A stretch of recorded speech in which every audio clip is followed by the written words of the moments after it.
صدقہ خیرات کرنے سے مال میں کمی نہیں ہوتی ہے۔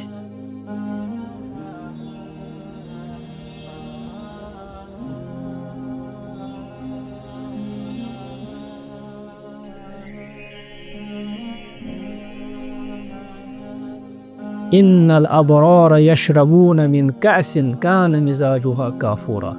صدقہ کرنے کے بارے میں اللہ تعالیٰ نے ہمیں اس آیت میں فرمایا ہے کہ بعض اوقات جو ہے انسان صدقہ کرتا ہے لیکن بعد میں وہ ریاکاری کرتا ہے، یعنی ریاکاری کرنے کی وجہ سے وہ صدقہ کرتا ہے، لوگوں کو دکھانے کے لیے صدقہ کرتا ہے، نمود و نمائش کے لیے صدقہ کرتا ہے۔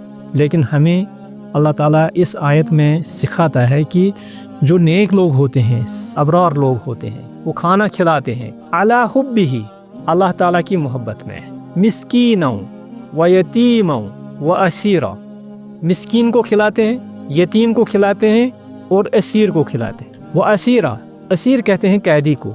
ایک روایت کے مطابق کہا جاتا ہے کہ یہ کسی انصاری کے بارے میں نازل ہوئی ہے۔ انصار جو تھے مدینہ میں، ان میں سے کسی شخص نے ایک ہی دن میں یتیم کو بھی کھلایا، مسکین کو بھی کھلایا اور اسیر کو بھی کھلایا، تو اس کے بارے میں یہ آیت نازل ہوئی ہے۔ تو دوسری روایت یہ بھی ہے کہ یہ حضرت علی رضی اللہ تعالی عنہ کے بارے میں نازل ہوئی ہے۔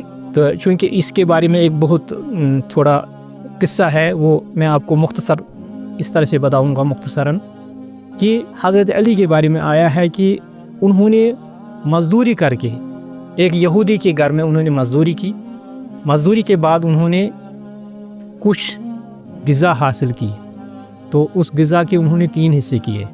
آج کے دن کے لیے انہوں نے ایک حصہ رکھا، اس کی روٹی بنوائی، جب روٹی تیار ہو گئی تو اس کے بعد جو ہے ایک مسکین آ گیا دروازے پر، اس نے اللہ کے نام پر مانگا، مدد کی دعائی دی اس نے، تو حضرت علی نے یہ سب روٹیاں اٹھائی اور اس شخص کو دے دی۔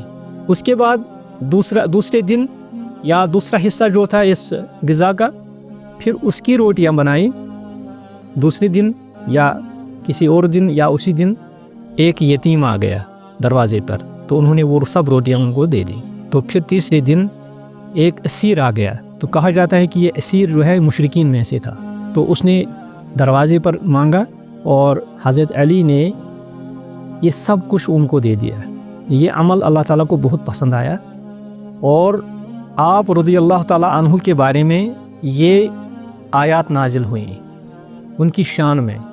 تو چاہے کسی صحابی کے بارے میں، تو صحابہ میں سے حضرت علی بھی تھے، چونکہ اصول فقہ میں ایک قاعدہ ہے، العبرۃ بعموم اللفظ لا بخصوص السبب، اعتبار ہوتا ہے عمومی لفظ کا نہ کہ خصوصی سبب کا۔